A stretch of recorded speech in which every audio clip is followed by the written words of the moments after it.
La Bible révèle que la fin de toute chose est proche et que Dieu appelle tout homme à pouvoir se réjouir de la seconde venue de Jésus-Christ.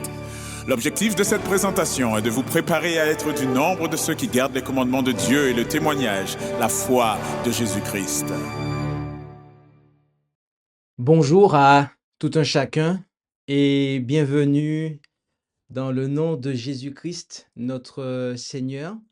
C'est toujours une joie pour nous que de pouvoir nous retrouver et je, nous retrouvons donc à- pour poursuivre notre série d'études qui est intitulé Pourquoi je suis un adventiste du septième jour historique de 1889.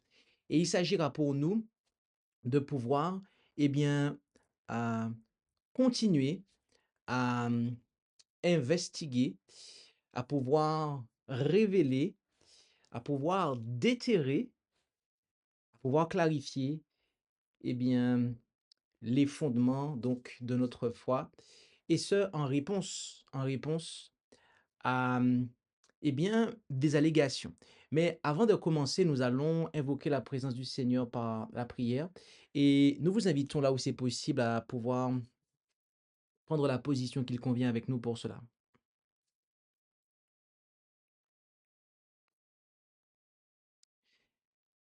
Prions. Notre Dieu, notre Père céleste, nous voulons te remercier pour ce privilège qu'est le nôtre de pouvoir nous présenter devant toi en cet instant. Et alors que nous nous apprêtons à ouvrir ta sainte parole, nous te demandons de nous conduire dans la compréhension, la juste compréhension de celle-ci, et ce à l'aide de ton Esprit Saint par lequel tu as inspiré les saints hommes dont tu t'es servi pour communiquer, nous communiquer ta parole. Bénis ce moment pour ta gloire, au nom de Jésus. Amen.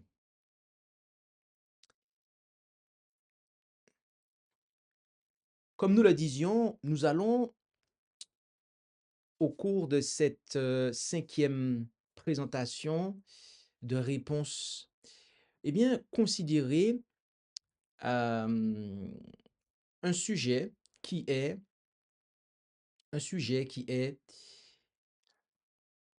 le sabbat du septième jour, sceau de Dieu.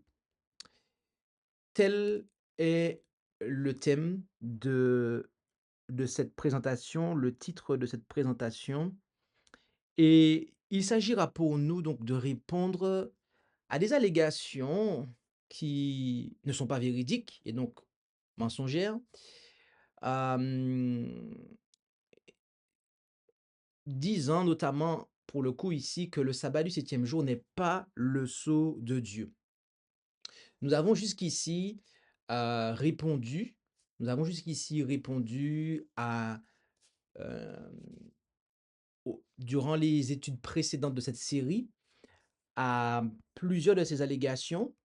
Et là, nous allons nous intéresser tout particulièrement à celle-ci, laquelle peut être résumée en ce que le sabbat du septième jour n'est pas le sceau de Dieu. Voilà ce qui est allégué. Voilà ce qui est allégué. Et, et cette allégation, pour arriver à cette allégation, 7 étapes ont été franchies. D'accord? 7 étapes, ou si vous voulez, 7 marches, voilà, ont été gravies pour pouvoir arriver à cette allégation.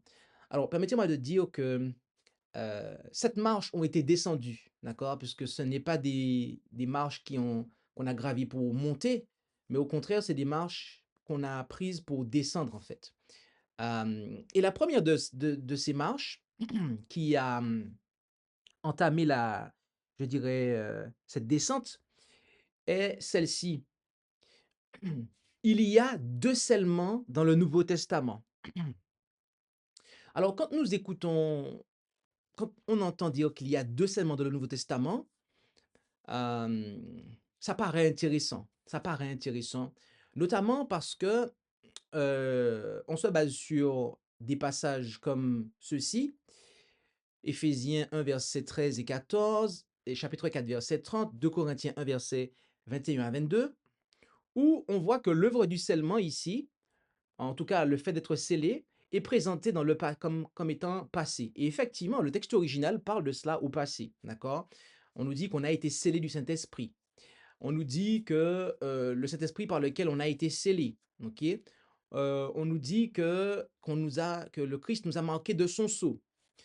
Euh, tous ces passages sont présentés comme ayant lieu, comme un scellement qui a eu lieu dans le passé, d'accord? Et après, on va prendre d'autres passages en Apocalypse pour dire, ah, là, il y a un scellement qui est dans le futur, donc on voit qu'il y a 2 scellements, en fait. Il y a 2 scellements. Alors, dire une telle chose, c'est, est le fruit de ne pas considérer le contexte. En effet, quand nous reprenons les passages où on nous parle d'un scellement qui est passé, on voit que, par exemple, Éphésiens 1, versets 13 et 14, scellés du Saint-Esprit qui avait été promis, donc vous avez été scellés du Saint-Esprit qui avait été promis, lequel est un gage de notre héritage jusqu'à l'entière rédemption devrais-je dire, jusqu'à l'entière rédemption de ceux qu'il s'est acquis à la louange de sa gloire. Tiens, tiens, notez bien, hein, jusqu'à l'entière rédemption. Ensuite, deuxième texte, Éphésiens 4, 30. Et n'attristez point le Saint-Esprit de Dieu par lequel vous avez été scellés pour le jour de la rédemption. Notez bien ce que nous avons souligné en jaune. N'attristez point le Saint-Esprit et scellés pour le jour de la rédemption. Et troisième texte, 2 Corinthiens 1, verset 22, il est dit qu'il nous a donné les arts de son esprit. J'ai une question à vous poser. Qu'est-ce que, qu'est-ce que sont les arts, hein? Qu'est-ce que sont les arts de l'esprit?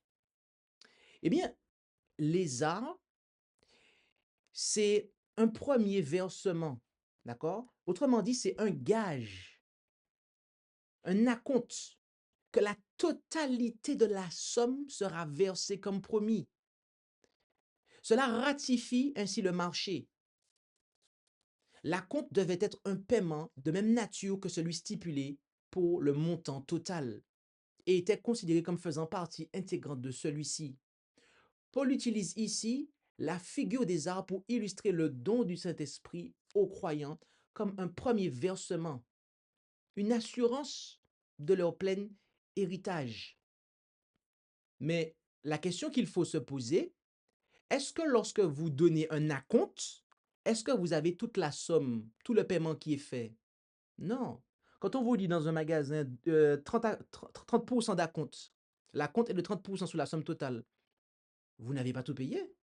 C'est juste que l'acompte que vous versez au magasin, au commerçant chez qui vous voulez acheter quelque chose, lui donne l'assurance que vous allez aller jusqu'au bout. Mais ce n'est pas tout. Ça n'est pas tout. Et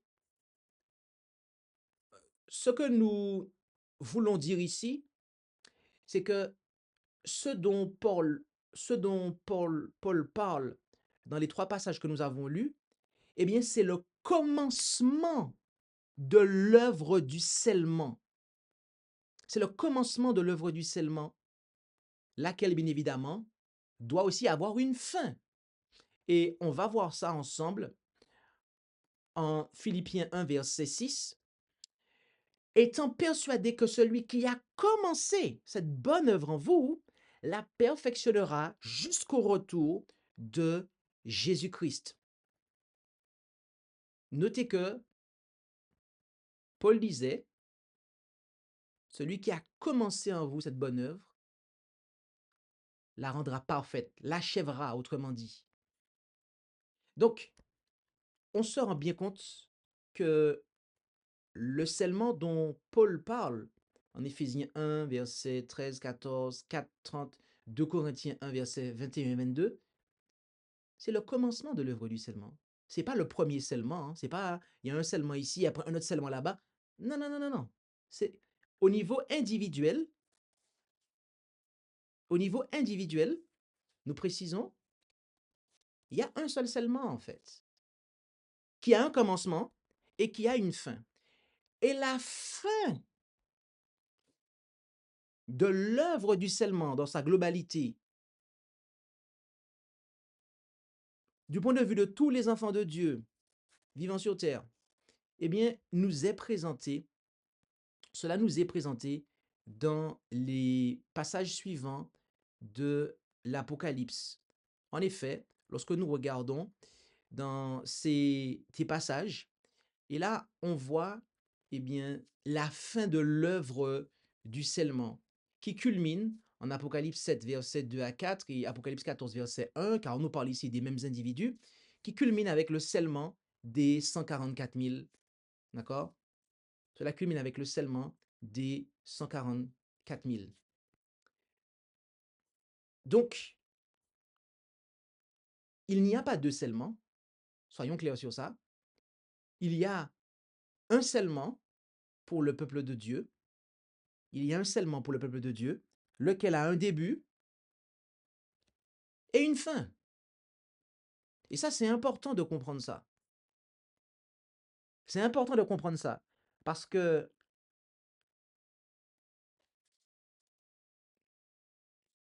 comprendre les choses différemment, eh bien, ça va venir être la première marche d'une descente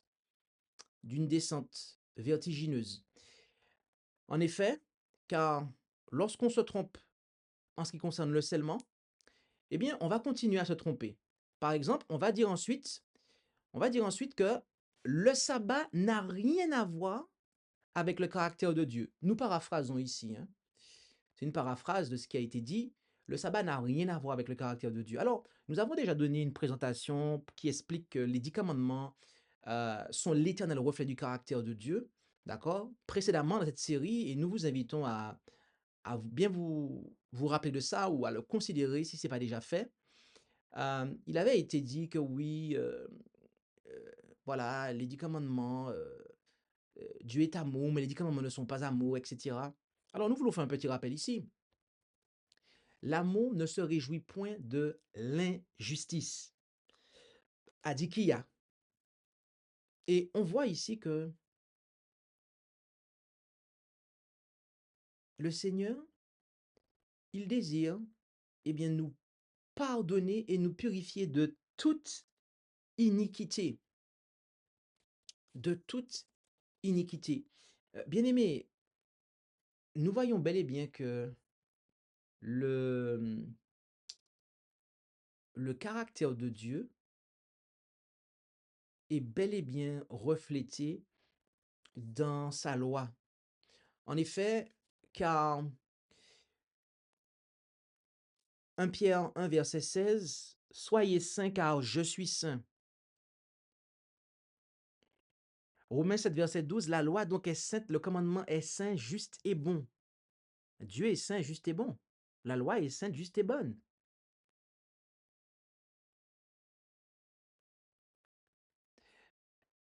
Nous devons réaliser, bien-aimés, comme nous l'avons dit dans une présentation antérieure, que le sabbat du 7e jour est vraiment quelque chose de moral. D'accord? Il est une partie intégrante de la loi morale. Et ce, en dépit de ce que les gens pourront dire ou voudront dire, ce commandement est intégré dans le code moral qu'est le décalogue. Et c'est pour cela que lorsque nous entamons une descente marche par marche, dans ce sens-là, on va par exemple dire ensuite que aucun texte du Nouveau Testament ne se réfère au sabbat comme sceau. Et on va dire ça avec un aplomb, on va dire ça avec une élévation, avec une certitude aucun texte. Il n'y a aucun texte.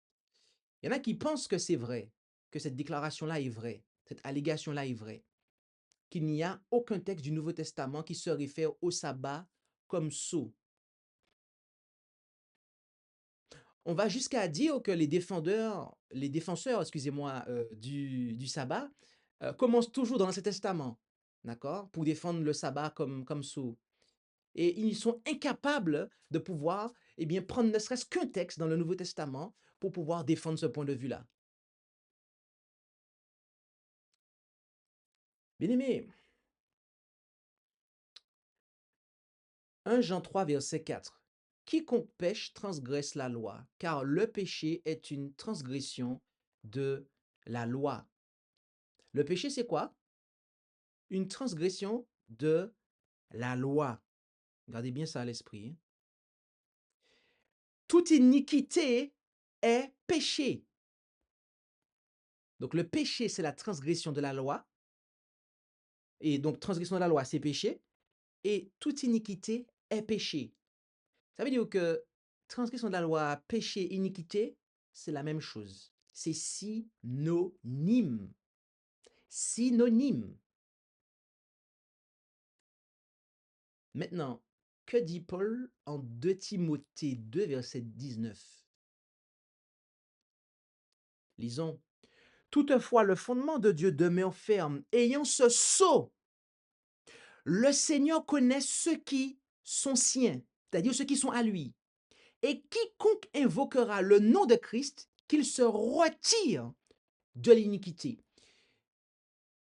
Quiconque invoque le nom du Seigneur doit se retirer de l'iniquité, à savoir du péché, de la transgression de la loi, dans laquelle il y a le commandement du sabbat. Oui, tout à fait.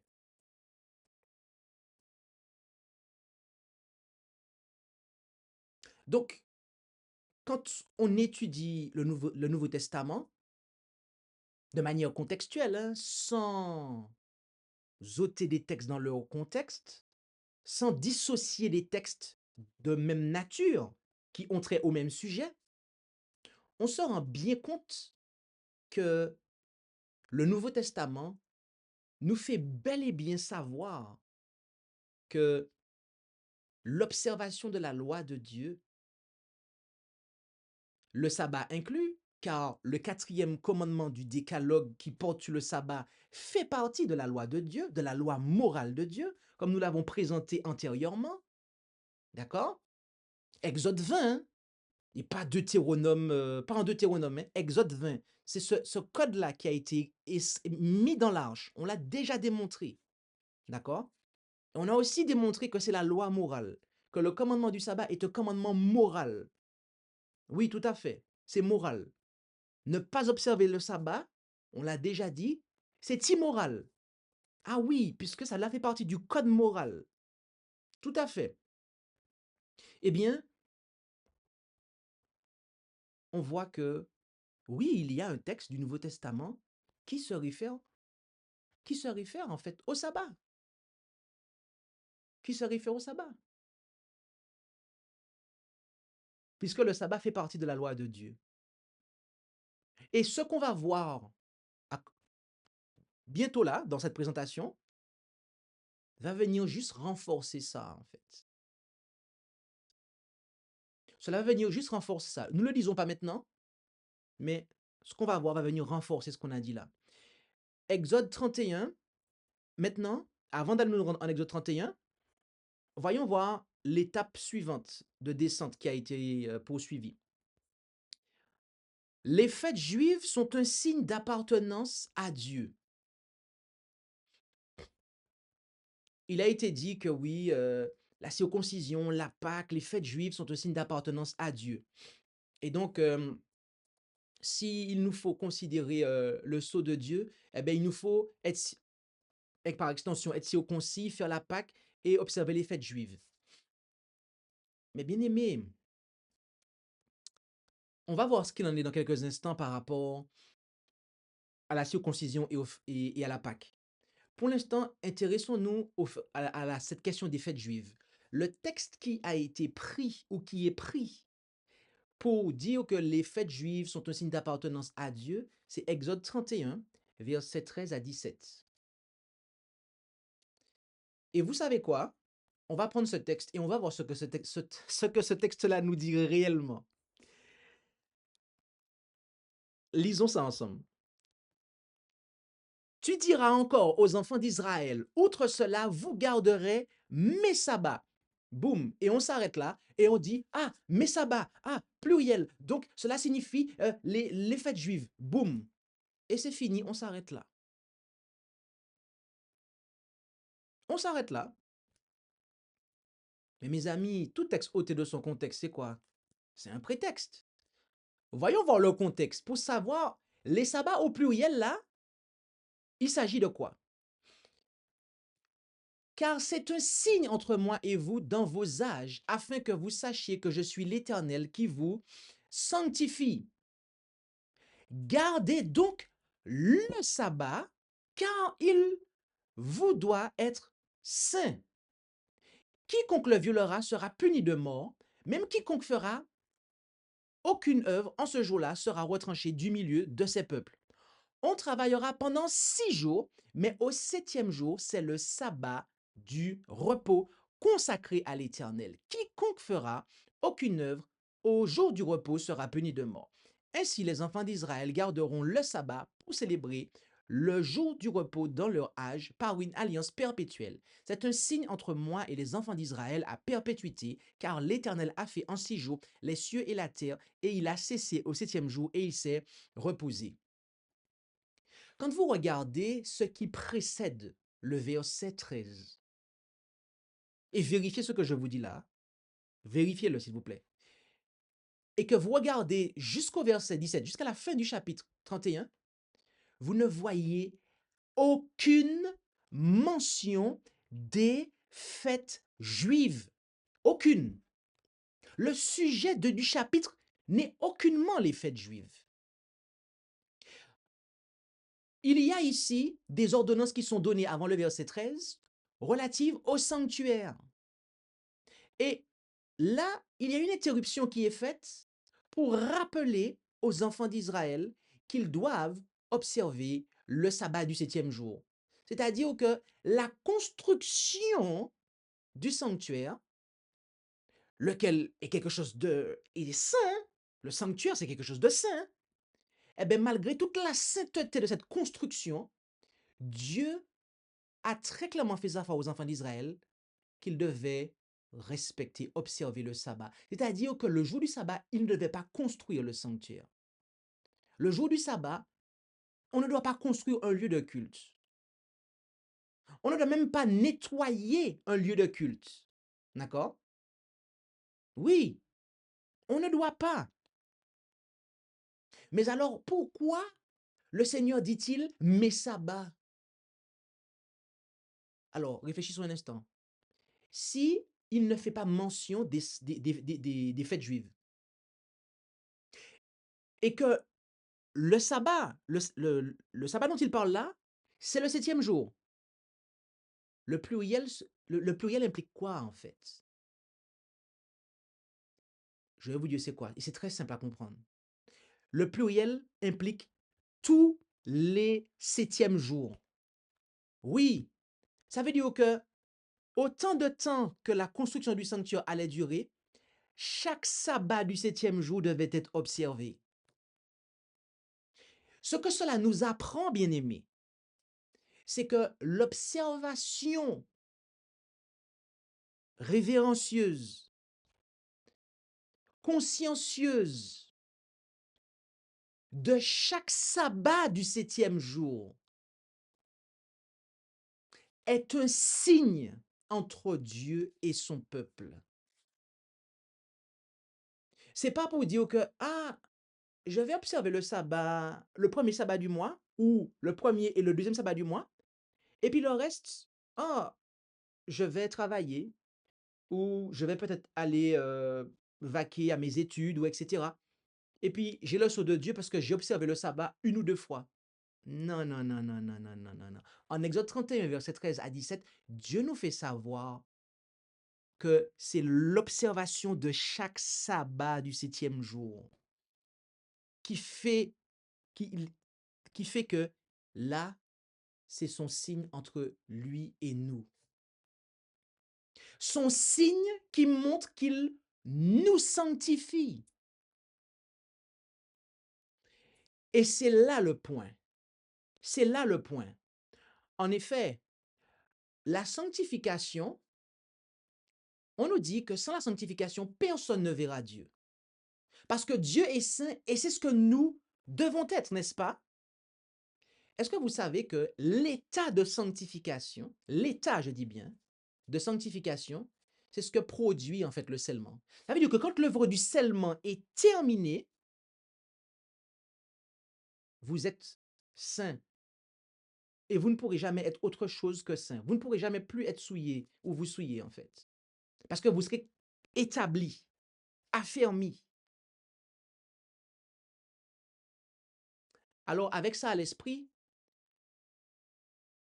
pensons à la légation. Oui, la circoncision et la Pâque sont présentés comme étant des signes. Mais attendez, la circoncision et la Pâque, question, est-ce qu'elles sont mentionnées dans le décalogue? Non, elles ne sont pas mentionnées dans le décalogue. Seul le sabbat du 7e jour est mentionné dans le décalogue.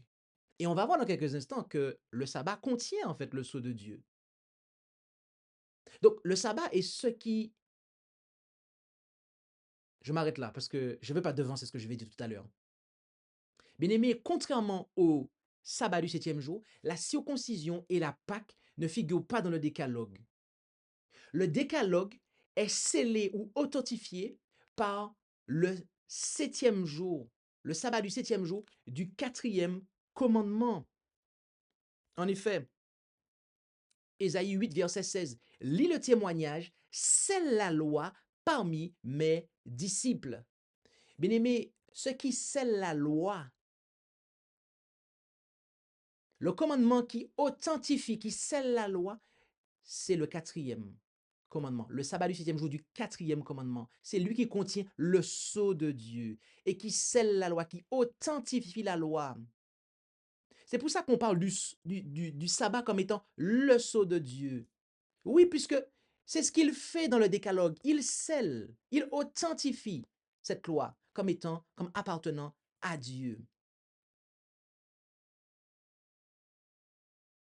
C'est un signe entre moi et vous qui montre que je vous sanctifie, que c'est moi qui vous sanctifie.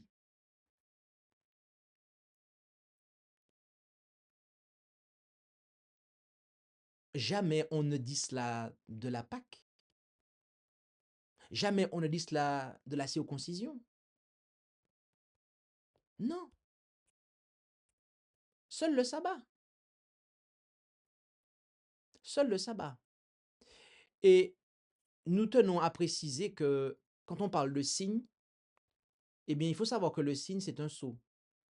D'accord? Romains 4, verset 11. Le signe est un sceau. OK? Donc, quand il est dit que, euh, voilà, le sabbat, c'est un signe, c'est un sceau. C'est un sceau. L'observation de chaque sabbat du 7e jour, ou si vous préférez, de tous les sabbats du 7e jour, c'est un sceau entre Dieu et son peuple qui montre que c'est lui qui nous sanctifie. Donc, pas de sanctification, pas d'achèvement de scellement s'il n'y a pas de sanctification du sabbat du 7e jour.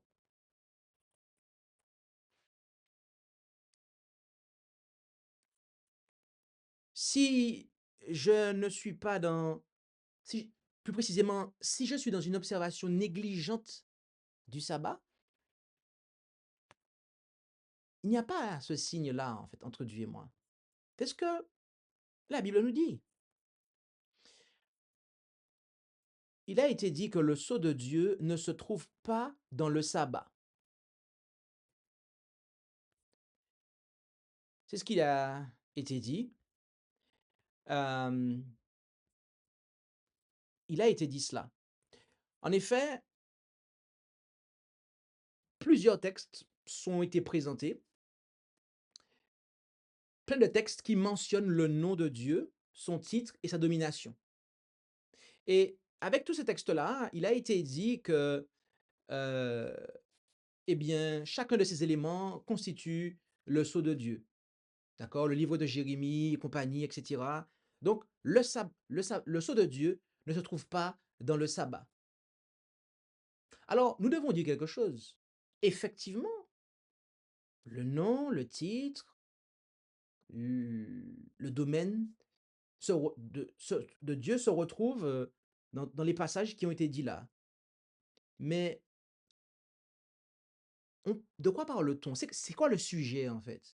Parce que si vous faites une déclaration hors du sujet, vous êtes hors contexte en fait. Si je fais une déclaration hors du sujet, je suis hors contexte. De quoi parle-t-on?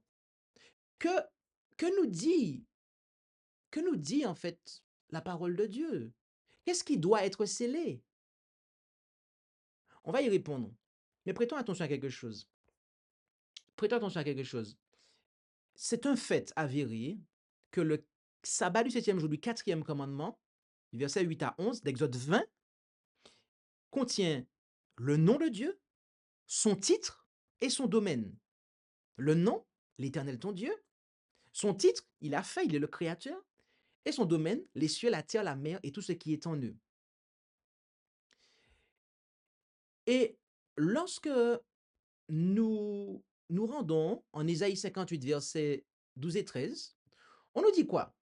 Et des gens sortiront de toi, qui rebâtiront ce qui aura été désert depuis longtemps. Tu rétabliras les fondements abandonnés d'âge en âge, et on t'appellera le réparateur des brèches et celui qui redresse les chemins, afin qu'on puisse habiter au pays. D'accord? Donc, on parle de fait de restaurer des choses qui ont été ruinées. De quoi? Verset 13. Si tu retires ton pied, d'accord? Autrement dit, si tu retiens, une version moderne vous dire vous retiens ton pied du sabbat et que tu ne fasses pas ta volonté au jour qui m'est consacré, et si tu appelles le sabbat tes délices et honorable, ce qui est consacré à l'Éternel, et que tu l'honores en ne suivant point tes voies et en ne trouvant pas ta volonté et en ne disant pas des vaines paroles. On voit ici, bien aimé, que les réparateurs des brèches, ceux qui réparent les brèches, le reste du peuple de Dieu, eh bien, il restaure cette institution qu'est le sabbat. C'est pour ça qu'en Ésaïe 8, verset 16, il nous est dit, c'est la loi parmi mes disciples. Bien aimé, si je vous prends plein de passages et que je vous dis, ah, là, il y a le titre, il y a le nom, le titre et le domaine de Dieu. Donc, c'est le sceau de Dieu. Mais c'est le sceau de Dieu sur quoi, en fait? Notre sujet ici, c'est de savoir qu'est-ce qui scelle la loi? Qu'est-ce qui authentifie la loi? Il faut simplement regarder dans cette loi et regarder, est-ce qu'il y a un commandement qui contient le nom, le titre et le domaine? Est-ce que cela existe dans les 10 commandements? Oui, c'est le sabbat. Donc, le sabbat est le sceau qui authentifie la loi de Dieu. Et donc, c'est pour ça que nous disons, en résumé, le sceau de Dieu. Tous les autres passages, en fait, ils ne font nullement référence directe. Il n'y a pas dans le contexte ici la loi de Dieu. Donc, on ne peut pas dire, ah oui, c'est le sceau de Dieu. Non, ça n'a pas de rapport. On a un hors contexte, en fait.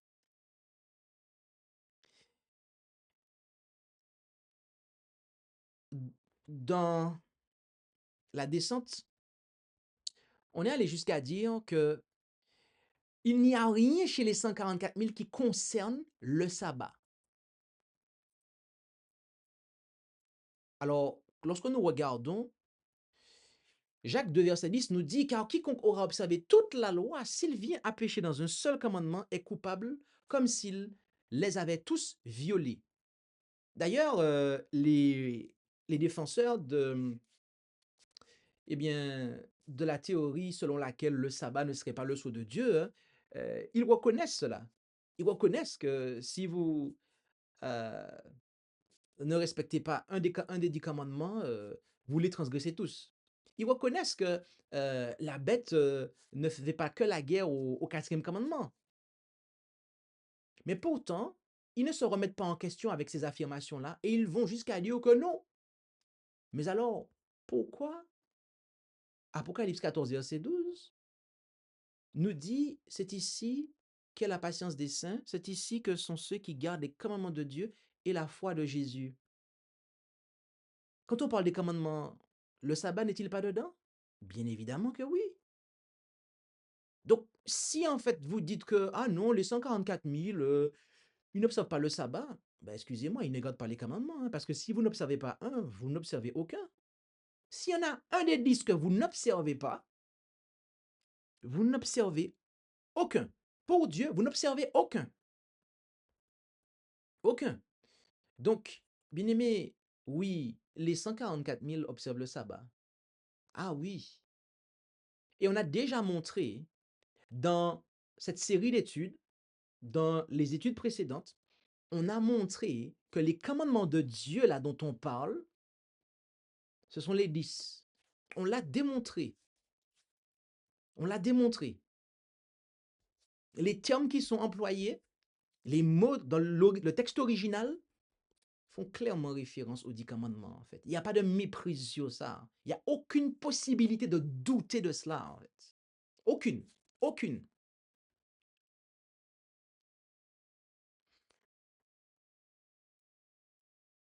Une autre affirmation, allégation est que si le sceau de Dieu était le sabbat, ceux qui l'ont ne pécheraient pas. Voilà ce qui a été dit. D'accord? C'est une allégation. Hein? Si le sceau de Dieu était le sabbat, ceux qui l'ont, donc ceux qui ont le sabbat, ne pécheraient pas. Euh, le problème qu'il y a dans cette allégation, c'est qu'on dit que ceux qui ont le sabbat. Mais qu'est-ce que nous dit l'Apocalypse, par exemple? L'Apocalypse nous dit ce qui suit. Apocalypse 14, verset 12. Ceux qui gardent les commandements de Dieu. Il n'est pas dit ici ceux qui professent. Il n'est pas dit ici que ceux qui ont dans leur intellect le fait que, ah, le sabbat, c'est le jour de Dieu. Non, non, non, non. C'est ce que j'aime avec la Bible, en fait. C'est qu'il y a des fois, il y a des mots qui sont employés. Et quand on comprend les mots qui sont employés, on réalise, en fait, que de quoi il s'agit. Il est dit ici ceux qui gardent les commandements de Dieu. Pas ceux qui professent. Les Juifs professaient, les pharisiens, les scribes et les pharisiens, ils professaient observer le sabbat. Alors que ils l'observaient, ils, entre guillemets, avec des traditions d'hommes. Ils n'étaient pas dans l'esprit du sabbat. Donc, ils avaient le sabbat. Mais leur observation du sabbat n'était pas selon la loi de Dieu, en fait. Elle n'était pas selon la loi de Dieu. Donc, il y a deux extrêmes aujourd'hui, en fait. Vous avez ceux qui vont faire comme les scribes et les pharisiens. Ils vont être à fond dans la forme, mais ils vont être dans le rajout. Ils vont rajouter des choses. D'accord? Et donc, du coup, ils ne vont pas observer la chose telle que Dieu l'a donnée. Et puis, vous avez l'autre extrême. Vous avez les hyper-conservateurs et vous avez les laxistes, en fait. D'accord? Qui vont observer le sabbat. Oh, je fais mon sabbat comme ça. Et puis, bon, le sabbat d'après, ah, je peux travailler un petit peu. Et dans ces deux extrêmes-là, il y a pas Là, on ne fait que avoir. On n'est pas dans le fait de garder, de conserver. Rappelez-vous, hein, c'est quoi qui fait le sceau de Dieu? C'est quoi qui est un sceau entre Dieu et son peuple et qui montre que c'est lui qui nous sanctifie? C'est lorsqu'on observe tous les sabbats du septième jour, c'est-à-dire chaque sabbat du septième jour. Quand on l'observe consciencieusement, révérencieusement, pour la gloire de Dieu en Jésus-Christ, nous précisons. Ah ouais,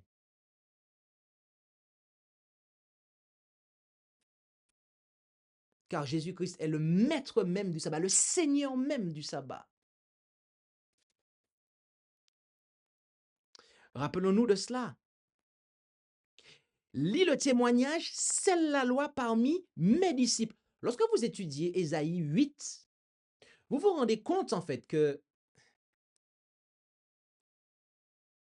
ici, il y a une référence qui est faite au Christ.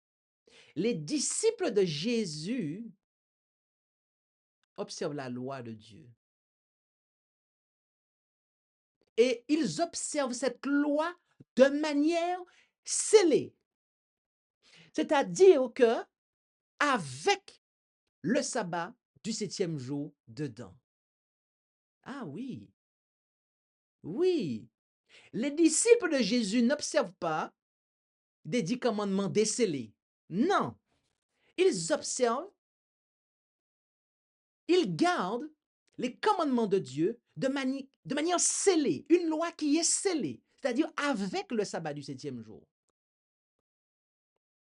Et face à la papauté qui, eh bien, a détruit les fondements, parce que cette puissance est présentée comme étant l'homme de péché, le fils de la perdition. Et le mot perdition peut être traduit par destruction. Donc c'est lui qui a généré les ruines.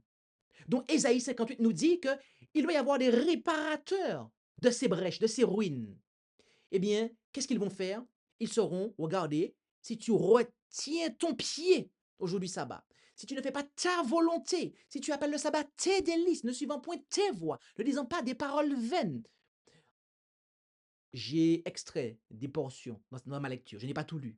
Eh bien, mes bien-aimés, nous voyons que ici, le Seigneur, en Ésaïe 58, versets 12 à 13, fait mention d'une observation complète du sabbat. Oui, conformément à Exode 31, versets 13 à 17. Une observation complète du sabbat, sans rien manquer. C'est pour cela que si nous revenons un instant, si nous revenons un instant à ce que nous avons vu tout à l'heure, ok? De Timothée 2, verset 19. Toutefois, le fondement de Dieu demeure ferme, ayant ce sceau. Le Seigneur connaît ceux qui sont siens, et quiconque invoque le nom de Christ, qu'il se retire de l'iniquité. On a vu que l'iniquité ici, c'est le péché, la transgression de la loi.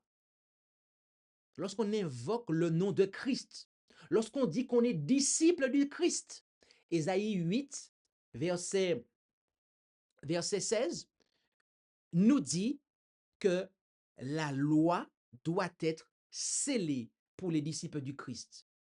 La loi doit être scellée. Ça veut dire qu'il doit y avoir en son sein, dans l'observation des commandements que l'on fait, l'observation du quatrième commandement. Quand on invoque le nom du Christ, on doit se retirer de l'iniquité. C'est-à-dire qu'on doit se garder de mépriser le sabbat. On doit se garder d'avoir une observation, entre guillemets, laxiste du sabbat. Ah oui, je vais accepter de prendre un travail dans lequel on va dans la signature du contrat, je travaille genre un sabbat dans le mois ou 2 sabbats dans le mois. À ce moment-là, j'ai pas le sceau de Dieu. Je suis pas en fait dans l'œuvre du scellement là en fait. Là, je ne me retire pas de l'iniquité. Non. Quiconque invoque le nom de Christ, qu'il se retire de l'iniquité. Le sceau de Dieu est sur quiconque, et pour l'œuvre du scellement est quelque chose dont bénéficient ceux qui se retirent de l'iniquité. Si je ne me retire pas de l'iniquité, si je ne sanctifie pas le sabbat comme cela nous est demandé, eh bien à ce moment-là, il n'y a pas de saut. Il n'y a pas de signe en fait entre Dieu et moi. Il n'y a pas de sanctification pour moi.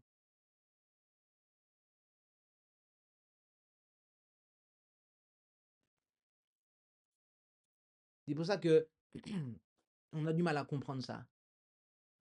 Et c'est pour ça qu'on va jusqu'à dire que oui, il n'y a pas de texte dans le Nouveau Testament qui dit que voilà, le sabbat est un sceau, etc. Vous savez tous les textes où on parle des disciples de Jésus? Allez sur la page préparation au baptême, leurs.org. Allez-y, si vous ne connaissez pas cette page. On a mis à jour le site et on a mis à jour cette page. Et on a mis tous les textes dans la Bible où on décrit un disciple de Jésus. Ouais. Ésaïe 8, verset 16 en fait partie. La loi est scellée. La loi, le témoignage, et je ne parle même pas du témoignage depuis tout à l'heure, hein, mais la loi est scellée. Ouais. Les disciples de Jésus observent une loi qui est scellée. Ils observent les commandements, tous les commandements, sans oublier le 4e commandement. Ah oui, bien-aimé. C'est l'une des caractéristiques des disciples du disciple de Jésus.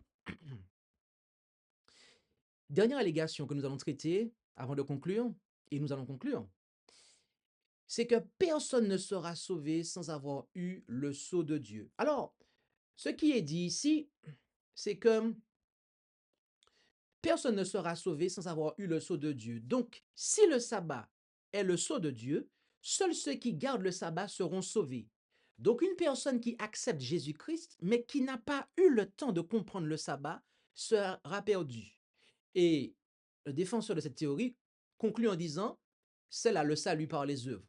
D'accord? Et il dit que ça, c'est une fausse religion et compagnie, etc. Bien-aimé, que nous dit la Bible? Que nous dit la Bible? Parce qu'il ne nous faut pas faire d'amalgame. Parce que quand on fait des amalgames, l'aboutissement de l'amalgame, c'est l'erreur. C'est la fausseté. Rendons-nous en Romains 2, versets 12 à 16, pour établir une première chose. Romains 2, versets 12 à 16. Tous ceux qui auront péché sans avoir eu la loi périront aussi sans être jugés par la loi. Et tous ceux qui auront péché ayant la loi seront jugés par la loi. Car ce ne sont pas ceux qui écoutent la loi qui sont justes devant la loi, mais ce sont ceux qui observent la loi qui seront justifiés. Ça, c'est très clair, ça. Or, quand les gentils, les païens, qui n'ont point la loi, font naturellement les choses qui sont selon la loi, n'ayant point la loi, ils se tiennent lieu de loi à eux-mêmes. Ils font voir que ce qui est par la loi est écrit dans leur cœur, puisque leur conscience leur rend témoignage, et que leurs pensées les accusent ou les défendent. Ce qui arrivera au jour auquel Dieu jugera les actions secrètes des hommes par Jésus-Christ selon mon évangile. Ici, nous voyons que Paul établit quelque chose de très équilibré. Il dit que ceux qui auront connu la loi, la validité de la loi, et aussi, surtout, qui auront, très simplement, qui auront connu la loi, d'accord? Eh bien, ils seront jugés en fonction, d'accord? Ce ne sont pas ceux qui l'écoutent, mais ce sont ceux qui l'observent qui seront justifiés. Est-ce que quand Paul dit ça, nos détracteurs accusent Paul d'enseigner la justification par les œuvres? Pas du tout. Parce que si réellement on est justifié, si réellement on a été pardonné par Christ de nos péchés, est-ce qu'on va continuer à pécher? Non, non, never. Et Paul dit, ceux qui auront péché sans avoir eu la loi périront aussi sans être jugés par la loi. Là, il fait allusion à une autre catégorie, c'est-à-dire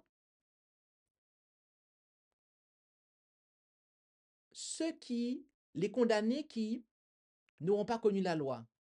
Eh bien, ils périront sans être jugés par la loi. Ah bon, comment ça? Oui. Et pour expliquer ça, il va revenir sur cet exemple, mais là, il va prendre le cas de ceux qui auront fait quelque chose, de ceux qui auront vécu en harmonie avec la loi sans la connaître. Il va dire, or, quand les gentils qui n'ont point la loi font naturellement les choses qui sont selon la loi, ils font voir que ce qui est dans la loi est écrit dans leur cœur. Ah, ça veut dire que parmi ceux qui ne connaissent pas la loi, il y a deux catégories. Il y a ceux qui ne connaissent pas la loi, mais dans leur conscience leur parle. Et ils ne suivent pas ce que leur conscience, leur cœur leur dit. Ils seront condamnés. Ils n'ont pas eu la loi, hein, mais ils n'ont pas suivi en fait la voie de leur conscience par laquelle Dieu leur parlait. Ils seront condamnés. Par contre, dans ces mêmes individus-là, ok, qui ne connaissent pas la loi, leur conscience leur dit que telle et telle chose c'est bon, ça c'est pas bon. Et ils suivent, ils vivent en conformité avec ça. Et donc, sans le savoir, en conformité avec la loi de Dieu, ceux-là ne seront pas condamnés. Ils ne seront pas condamnés. Bien aimé, on parle ici, quand Paul dit, quand les gentils qui n'ont point la loi font naturellement les choses qui sont selon la loi. La synthèse de ça, c'est que il y a des personnes, il y aura certainement des gens qui n'ont jamais eu, non, et n'auront peut-être jamais la connaissance de la loi de Dieu, des 10 commandements, et qui, néanmoins, toutefois, cependant, eh bien, vivront en harmonie avec cette loi. Ces personnes-là ne seront pas condamnées par Dieu. Dieu ne considère pas ces personnes-là comme des rebelles, puisqu'ils n'ont pas la connaissance. Et c'est ça aussi l'un des points importants, c'est qu'ils n'ont pas la connaissance. Par contre, nous avons maintenant là devant nous un cas différent. Nous avons un triple message qui, depuis 1844, est proclamé à toute l'humanité. Il y a peut-être des gens qui n'ont pas encore été touchés par ce message. Dieu les connaît. Mais lorsque des êtres humains entendent ce message, et que dans ce message, ils sont appelés à craindre Dieu et à lui donner gloire, à adorer celui qui a fait le ciel, la terre, la mer et les sources d'eau. Et bien évidemment, après, à ne pas prendre la marque de la bête. Et que vous entendez ce message. Vous avez même cru dans ce message. Et je dirais même encore, vous avez même prêché ce message. Oui, vous avez prêché ce message. Vous avez fait partie, vous avez adhéré à ce message. Et que après, en fait, vous délaissez ce message. Dans ces conditions-là, est-ce qu'on peut dire que vous avez accepté Jésus? Non, vous n'avez pas accepté Jésus, en fait. Vous avez rejeté Jésus. Quelqu'un qui accepte Jésus, quelqu'un qui accepte Jésus pleinement, hein, c'est quelqu'un qui reconnaît qu'il est le maître même du sabbat. C'est pour ça que lorsque vous savez que Jésus est le maître même du sabbat et qu'après vous rejetez le sabbat, mais vous continuez à dire que vous gardez Jésus. Hein. Excusez-moi, vous avez rejeté Jésus en fait. Soyons clairs sur ça. Hein. Je le dis simplement, hein, sans rien d'autre, rien d'autre. Mais si vous dites que vous aimez Jésus et que vous rejetez le sabbat, le fait est que Jésus n'est plus votre Seigneur, puisqu'il est le Seigneur même du sabbat.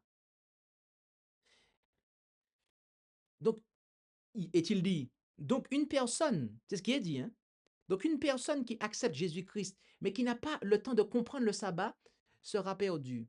Nous avons déjà traité ça.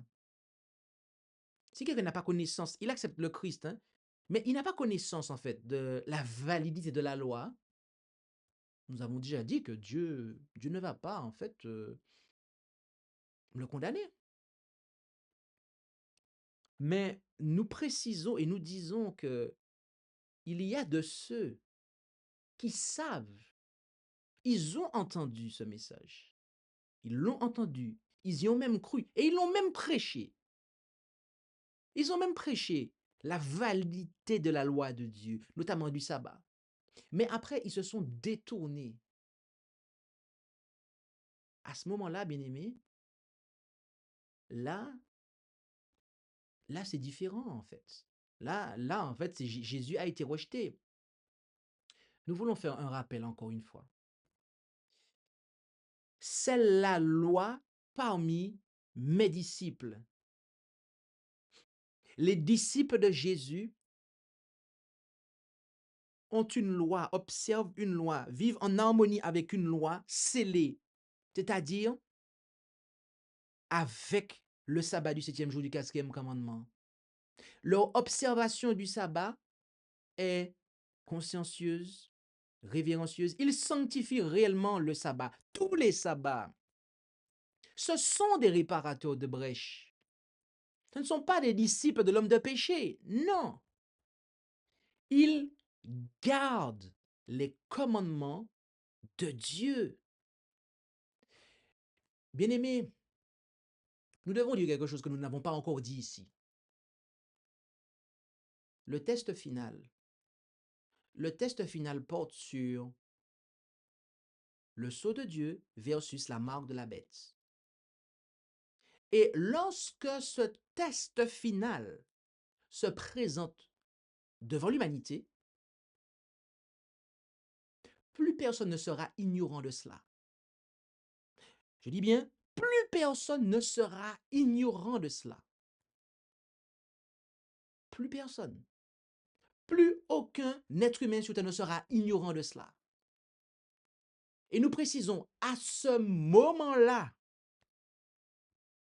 tout homme vivant sur la terre aura pris une position, soit pour le sceau de Dieu, le sceau qui scelle la loi de Dieu, le décalogue, soit pour la marque de la bête. Tout être humain sur terre à ce moment-là prendra une position pour ou contre la véritable adoration. Et à ce moment-là, plus personne ne pourra plus prétexter « je ne savais pas ». Plus personne ne pourra plus prétexter Romains 2, verset 16, verset 12 à 16. Ah non, là ce ne sera plus le cas en fait. C'est pour ça que c'est dangereux en fait.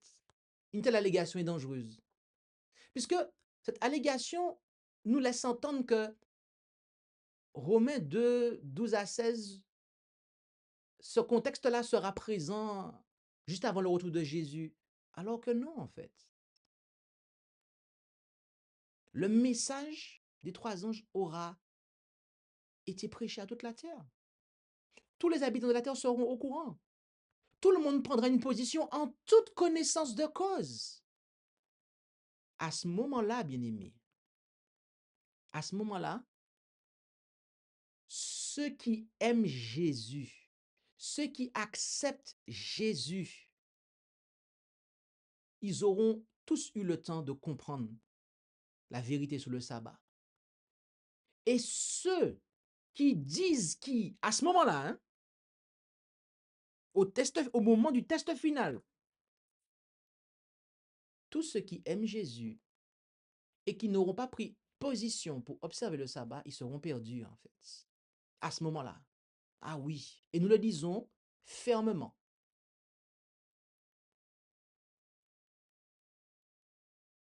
C'est pour cela, bien-aimés, que nous devons avoir ces choses bien établies.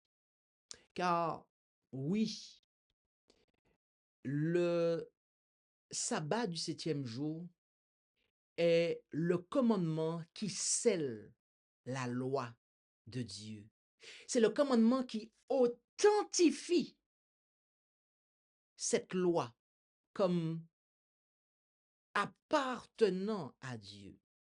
Et les disciples de Jésus, le maître même du sabbat, ils gardent les commandements de Dieu de manière scellée, c'est-à-dire avec le sabbat du 7e jour. Bien-aimés, nous sommes invités à être des disciples de Jésus. Nous sommes invités à être des disciples de Jésus. Et l'une des caractéristiques des disciples, c'est qu'ils gardent les commandements de Dieu avec le sceau qui l'authentifie. Ma prière pour vous et moi, c'est que nous puissions devenir, si ce n'est pas le cas, de véritables disciples de Jésus. Que si jusqu'ici nous avons eu le sabbat avec nous, c'est-à-dire que nous l'avons observé de manière formaliste, mais sans l'esprit, ou que nous l'avons observé partiellement en ce que nous avons accepté de travailler certains sabbats dans le mois ou d'étudier, d'avoir nos études, de pouvoir voilà, passer des examens, faire des choses le sabbat. Ma prière pour vous et moi, c'est que nous puissions nous rendre compte, nous puissions réaliser que Dieu désire nous sanctifier. Et pour nous sanctifier, eh bien, le Saint-Esprit de Dieu, il, il va agir dans notre vie. Mais il y a un point que nous n'avons pas cité ici. Et maintenant, le Seigneur me met à cœur de vous partager ce point-là. D'accord? Il me met à cœur de vous partager ce point-là. J'aimerais, en texte de conclusion, que l'on prenne Acte 5, verset 32, ensemble. Acte 5, verset 32. Nous allons prendre ce passage-là en guise de conclusion. Je ne l'avais pas mis dans la diapo. Cela sera rajouté avant qu'elle soit publiée sur Internet. Acte 5, verset 32, bien-aimés. Rendons-nous en Acte 5, verset 32, et nous allons ici voir un élément. D'accord? Nous allons ici voir un élément en Acte 5, verset 32. Et ici, il nous est dit, et nous lui sommes témoins de ces choses, aussi bien que le Saint-Esprit que Dieu a donné à ceux qui lui obéissent. Il a été dit que, oui, le Saint-Esprit, c'est ce qui est le sceau de Dieu. Il a été dit que c'est pas le sabbat qui est le sceau de Dieu, c'est le Saint-Esprit. Donc, du moment que tu as le Saint-Esprit, tu es scellé et compagnie. Bien-aimé, le Saint-Esprit est donné à qui? À ceux qui lui obéissent. Le Saint-Esprit est donné à ceux qui lui obéissent. Qui obéissent à qui? Dieu. Donc, par extension, à ses commandements, les commandements de Dieu. Avez-vous compris ça, bien-aimé? Le Saint-Esprit qui scelle, eh bien, il scelle ceux qui acceptent les commandements de Dieu avec leur sceau, avec son sceau. Ceux qui obéissent entièrement à Dieu. Ceux qui refusent d'obéir à Dieu, le Saint-Esprit ne va pas les sceller, en fait. Le Saint-Esprit ne va pas les sanctifier. Le Saint-Esprit ne sanctifie pas. Oui, puisque ce n'est pas possible, puisqu'il refuse, il résiste à Dieu, il se rebelle. Bien-aimé, Dieu désire nous sanctifier par son esprit.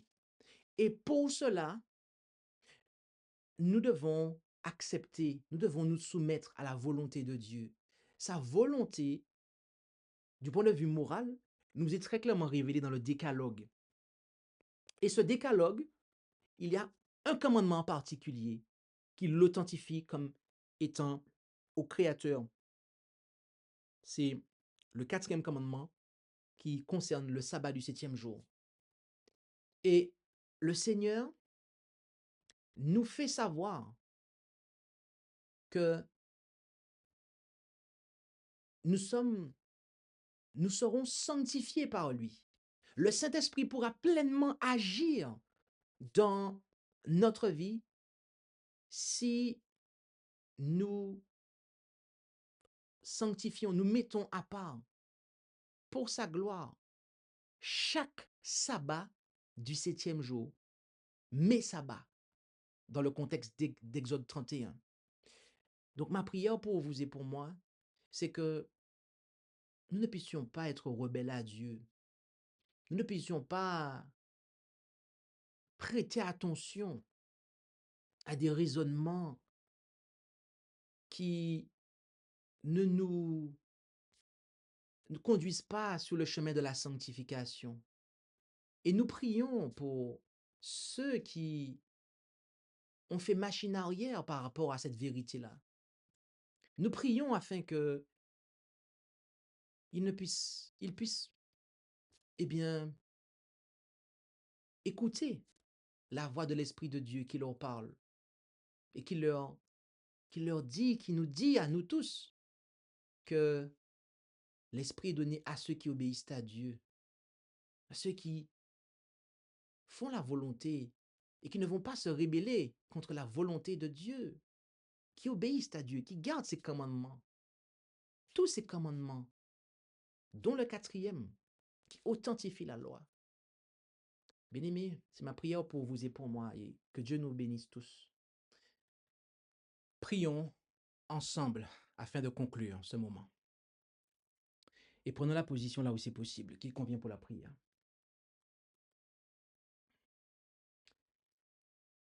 Notre Dieu, notre Père céleste, nous voulons te remercier pour, eh bien, ta parole qui est véritablement une lampe à nos pieds et une lumière sur notre sentier, laquelle nous éclaire, laquelle nous montre, eh bien, ce que tu veux pour nous.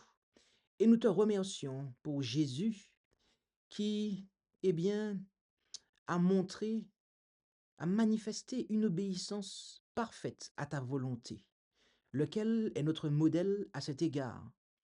Et il nous invite à être ses disciples, à le suivre. Et nous réalisons que les disciples de Jésus, eh bien, eux aussi, ils observent, ils gardent ta loi, tes commandements, de manière scellée, avec le sceau qui authentifie cette loi, avec le 4e commandement, avec l'observation du sabbat du 7e jour.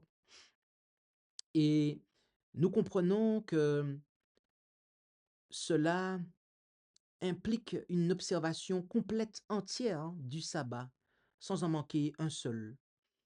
Tu nous fais savoir que nous sommes appelés à le sanctifier comme tu nous le demandes, de sorte que nous soyons des réparateurs des brèches.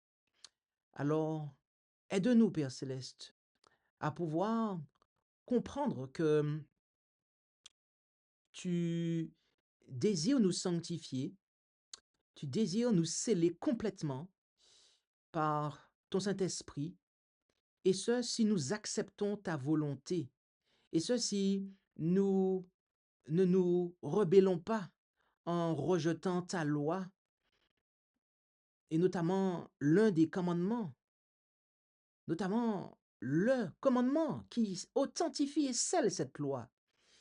Alors, puissions-nous nous soumettre à ta volonté entièrement, afin que tu puisses nous sanctifier et nous rendre aptes à vivre à tes côtés pour l'éternité. Et c'est dans le nom de Jésus que nous t'en prions et pour ta gloire, Père. Amen. Merci d'avoir écouté cette présentation avec intérêt. Pour plus d'informations, consultez notre site internet lereste.org et suivez-nous sur Facebook ainsi que sur YouTube à @lereste. Vous pouvez aussi nous contacter par email à info@lereste.org ou par téléphone au +33 6 12 60 13 69.